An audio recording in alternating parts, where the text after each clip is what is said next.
হচ্ছে শয়তানের প্রথম মিশন ছিল মানুষের দেহ থেকে পোশাক খুলে ফেলা।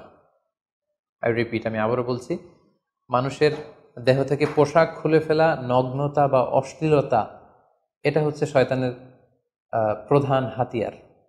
আমরা এই ঘটনা থেকে জেনেছি যে আদম আলাইহিসসালাম এবং হাওয়া আলাইহিসসালাম তারা যখন ওই নিষিদ্ধ গাছ থেকে ভক্ষণ করলেন, তারা যখন নিষিদ্ধ ফলটি খেয়ে ফেললেন, সাথে সাথে জান্নাতের পোশাক তাদের দেহ থেকে খুলে পড়ে গিয়েছে। এবং কেন আদম আলাইসাল্লাম এবং হাওয়া আলাইহাসাল্লামকে শয়তান ওয়াসওয়াসা দিয়েছিল? সূরা আরাফ আল্লাহ বলছেন, লিউরিয়া হুমা সাওআতিহিমা, যাতে করে তাদের প্রাইভেট, তাদের লজ্জাস্থান প্রকাশিত হয়ে পড়ে। তাহলে আমরা এই ঘটনা থেকে আরও যে শিক্ষাটি পাই সেটি হচ্ছে নগ্নতা এবং অশ্লীলতা হচ্ছে শয়তানের প্রধান হাতিয়ার। বর্তমানে আমরা সেটাই দেখতে পাচ্ছি যে শয়তান আমাদের পোশাককে খাটো করতে চাচ্ছে। দিনকে দিন আমাদের পোশাকের ধরন এমন হতে যাচ্ছে, বিশেষ করে আমাদের বোনদের বা নারীদের পোশাকের দিকে যদি আমরা তাকাই, এটা ছোট হতে হতে এমন একটা পর্যায়ে চলে যাচ্ছে, এর মাধ্যমে কিন্তু এই নিউডিটি বা নগ্নতা এবং অশ্লীলতার ছড়াছড়ি আমাদের সমাজে খুব বেড়ে গিয়েছে।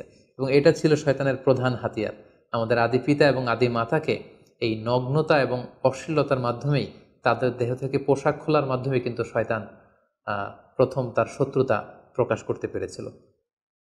এবং কারা আসলে আমাদের শত্রু, কে আমার শত্রু, কে আমার বন্ধু, এটা আমাদেরকে জানতে হবে।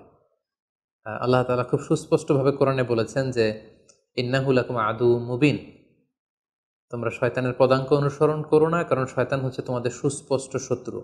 সো কে আমার বন্ধু, কে আমার শত্রু, এ ব্যাপারে যেন আমরা সুস্পষ্ট একটি ধারণা পেতে পারি, এই জন্য কোরআন আমাদেরকে জানিয়েছে শয়তান হচ্ছে আমাদের প্রকাশ্য শত্রু।